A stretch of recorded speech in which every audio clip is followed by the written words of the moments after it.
Okay, good afternoon. My name is Brian Hendon. I'm the acting fire marshal while our fire marshal is on surgery leave. And we wanted to talk about fireworks safety for this week coming up. In Wyandotte County, we start selling fireworks on Sunday at 9 o'clock until 10 o'clock at night. And this will continue through the week until July 4th, its conclusion at 10 p.m.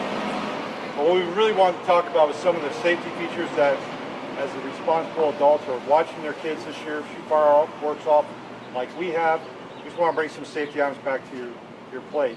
One, always make sure you have some type of water source, a bucket, a hose, something there that you can extinguish fires from the fireworks, from where they fall out or might catch on fire and other debris.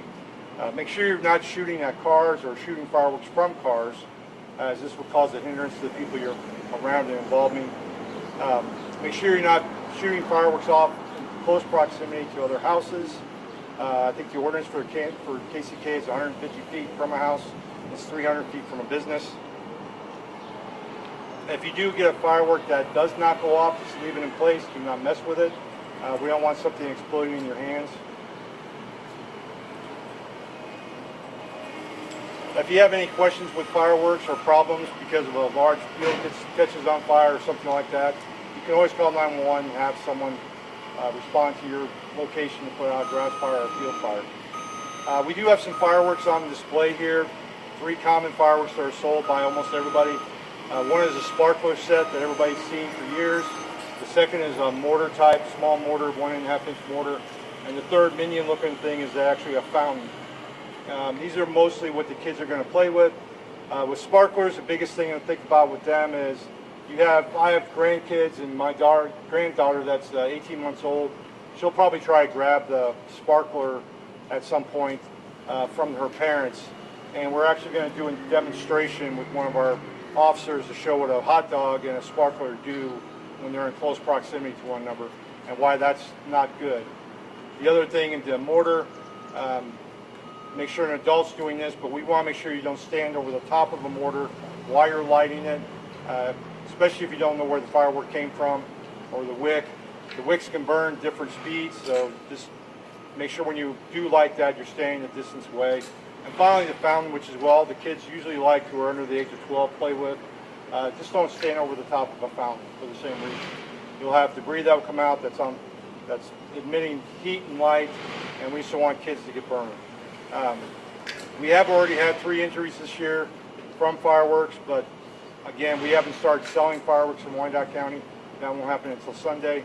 And historically, we average about 10 to 12 severe firework-related injuries each year. Not counting the ones that are not reported, which we have no way to collect that data.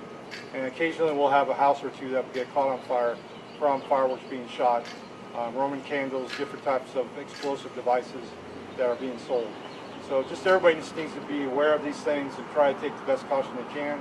If you're parents, definitely need to make sure you're watching your kids and making sure everybody has a safe holiday this year. We have 31 stands this year instead of 32. So we're selling a lot of fireworks. I know everybody comes to Wyandotte County to buy our fireworks versus others. So we want to keep that going as long as we can. Does anybody have any questions? Do people take this seriously enough? I don't think people do, because I don't think they understand the explosive nature of certain devices, especially when you have an enclosed piece of cardboard that has gunpowder in it and it explodes. I don't think they take into effect how long it's going to actually burn to get to that point, and then the explosive nature and the force behind it. These mortars, which look very small, actually pack a pretty good punch as far as damage to a person's skin. Everybody thinks their body's kind of impregnable, but that force will definitely damage you pretty severely, if by burn or by just the explosive force itself. As far as cleanup, like, should people wait 2 hours after they're finished shooting before they start touching them in case they still can reignite, or do you douse them in a bucket of water? What's the best advice? If you know that the firework has been discharged and has successfully gone off, you can take any debris and stick it into a bucket of water. Depending on how many fireworks you have, you might have several buckets of water. If it hasn't gone off, I would leave it in place until the next morning, and then someone try to gingerly go out there and put that in water. The water will usually mitigate any of that gunpowder. I apologize, I didn't mean to interrupt you. How much does the level of danger ramp up when we're talking about creating, someone, just a consumer, creating their own fireworks, or taking these, something like consumer grade here, and putting them together to make more explosive things? Exponentially, the risk goes up pretty severely. Since you don't know what the first by itself standalone, we'll just say this mortar by itself is going to do, then you start adding more to that to make a bigger one. I hate to use the word bomb, but that's basically what you're making. Now you've exponentially made a much bigger device that you have no idea what's going to happen as far as damage to surrounding people, the blast from the concussion sound waves, and plus wherever you're lining it off at. It could be on the ground, on the concrete, gravel. If you lit it off on gravel or loose rock, that rock becomes the debris now. So people shouldn't do any kind of modifying any kind of commercially available product at all. Once you start modifying something, you're taking a huge risk at not knowing what's going to happen. You mentioned that there was already an accident this weekend. Can you give us an update on what happened there in details? All I can tell you about the accident was it was caused by a firework. We are investigating it. I do know that the children are stable, and that's really all I have. Without getting permission from the parents themselves, we can't really get much more of an update. We do understand that that was kind of a situation where they were modifying the fireworks, weren't they? It's all under investigation. I don't know where they got it, what they were doing with it. The problem with that device that they had is gone because it exploded. So we have no way of knowing what it was. But our fire investigation team they're the ones investigating all that. Sir, you mentioned your granddaughter. What's your message to parents or to any family members with small children or any children? The biggest thing with kids, especially what I would tell my daughter when it comes to my granddaughter, is you have to have situational awareness. You have to watch what they're going to do. She's 18 months. She can walk, so she's mobile, quick. Everybody has it. I hadn't. You just want to watch what you're doing and where their proximity is to where you're lighting stuff off at. I used to have an area designed, taped off kind of where we put fireworks at. That way everybody knew where they could stand, where they couldn't stand. And only the responsible adults would go into that square or that circle. Sparklers are kind of hard to keep from kids because, especially when you see an older child having a sparkler and a younger one, like my granddaughter, she wants to play with it. And like I said, she'd grab it, and then this is where it's burning nocturnally. That right there will severely hurt her hand. So you really have to pay attention with kids. I would not mix alcohol and fireworks at the same time, like probably people will.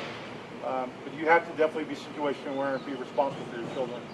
You're the ones that are responsible for them, not us. I mean, we're there to help, but we can't help them when they've already hurt themselves.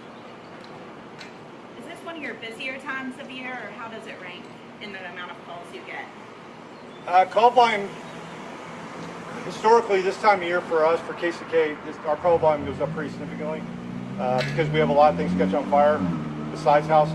We'll have a lot more grass fires, sometimes a vehicle fire, and then we have the injuries, the reported injuries. There's a lot of injuries we'll get that aren't reported, or injuries from things that we're not relating to the fireworks until we get to the scene. But yes, usually this time of year, our call volume will go up for the next week or two.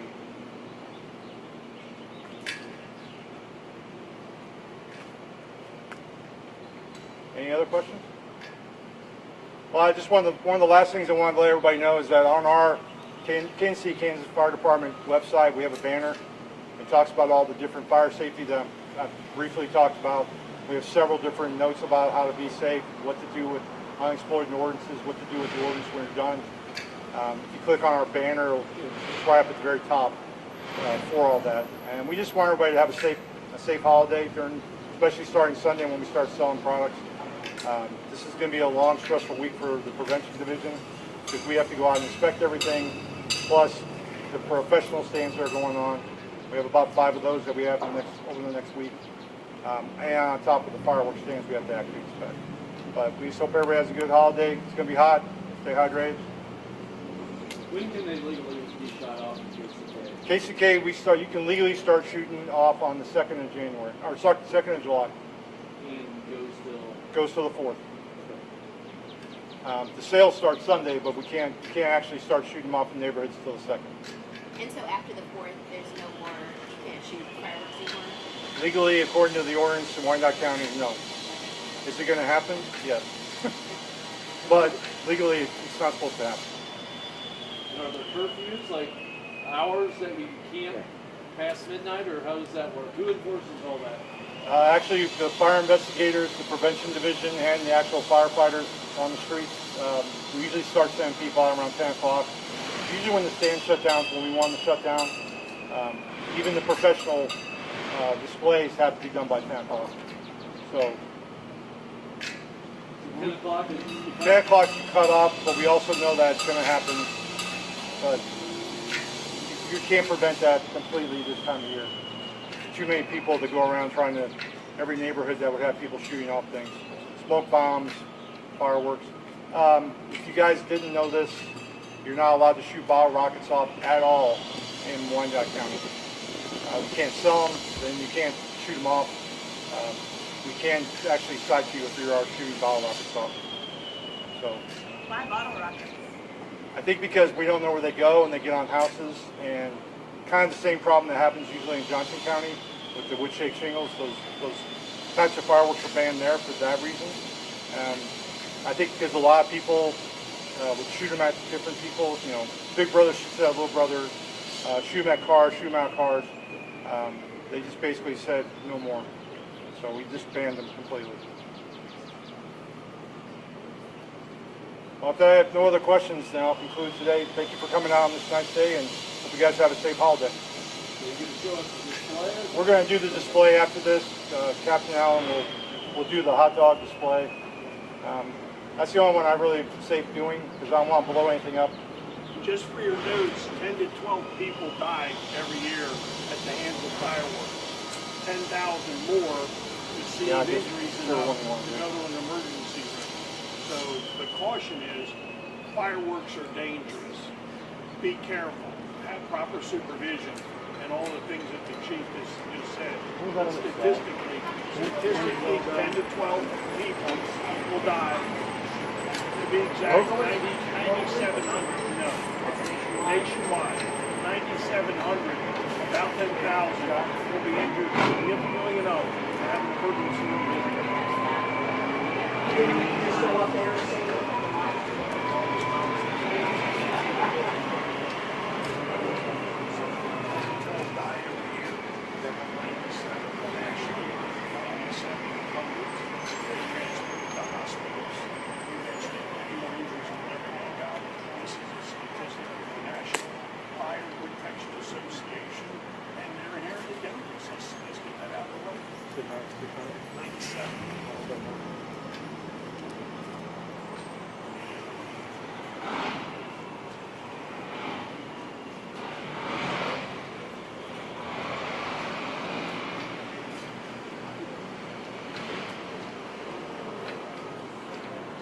One clarification I have for everybody, you shoot fireworks off until 11. It's not 10. I was trying to be nice. I wanted to shut down earlier. Just some other statistics for you guys, kind of go back with the injuries, not only that we see, but everybody sees nationally. Usually the United States sees between 10 and 12 deaths a year. And then there's usually, according to the National Fire Protection Association, 9,700 reported injuries nationwide every year. And remember, it's not just commercial, it's also residential, the ones we're talking about here. You guys, anybody can Google firework injuries. You can see all the big stuff that goes off. Even the professionals have problems. So we're not just simply talking about the parents or the kids, but even professional people have problems that go wrong. But again, usually 10 to 12 deaths a year nationally, and 9,700 national injuries. They're severe. Just in a second, we're going to have the captain come over and for you to do a demonstration or two. Sparklers seem to be pretty innocuous, fair? Right? They burn at 2,000 degrees Fahrenheit. So you can see the burn injury associated with just sparklers. The other problems that we see nationwide are children's clothing catching on fire. Wouldn't recommend stop, drop, and roll, of course, but that's a potential problem that we have to deal with. And then some fire departments do demonstrations using fruit to indicate an arm or a leg. And it's amazing how much devastation one single firework can do. So I think with that, Captain Allen is just about ready. And again, consider all the factors involved. We want everybody to have a great 4th of July without a doubt, without fail. However, we want them to be safe.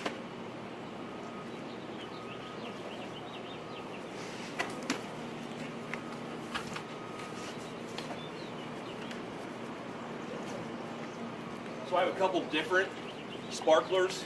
I have metal sparklers here that will hold the heat after it's lit or after it's done. And then I have a wood sparkler that will dissipate a little bit of the heat, but it'll still be hot. So I have a hot dog. Hold on for just a second.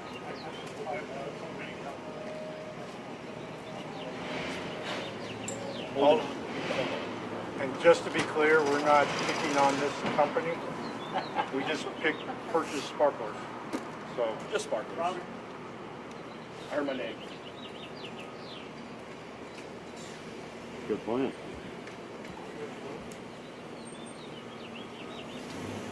Robert, Sir. where you at? I got it here.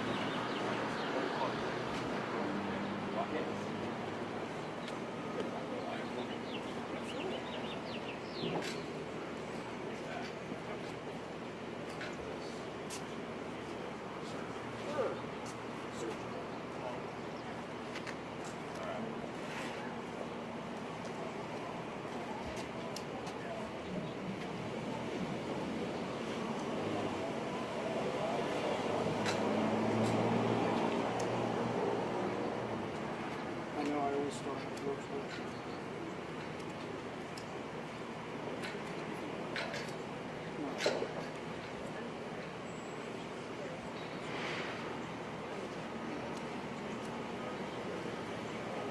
so once he gets it started, if you guys can hear me still, pay attention to the very bright light at the bottom versus the sparkler itself, because the bright part is the hotter part.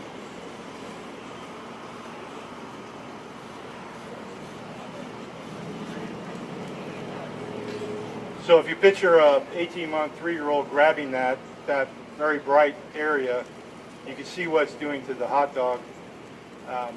And you know, most kids when they're younger, they don't have that pain receptor is not as quick as ours. 18-month-old having that done to them will probably scar them for the most of their life. And then even though it went out, it still burnt that hot dog up quite a bit.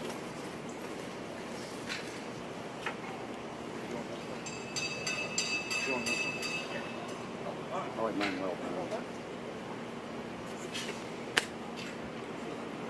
By the way, fairness.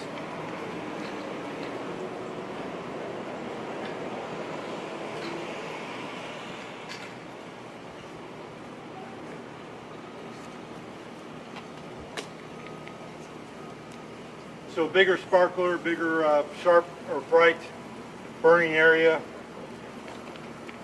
Same amount of heat though. Same amount of heat's being produced off of it. It's just going to burn longer.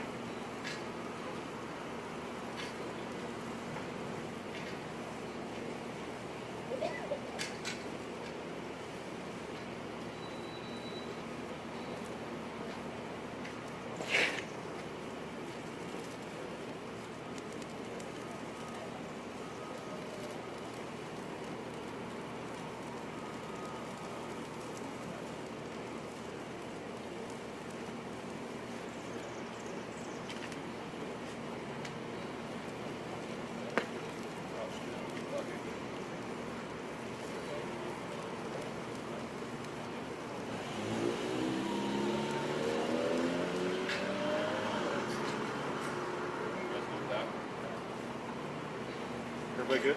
Yes, sir.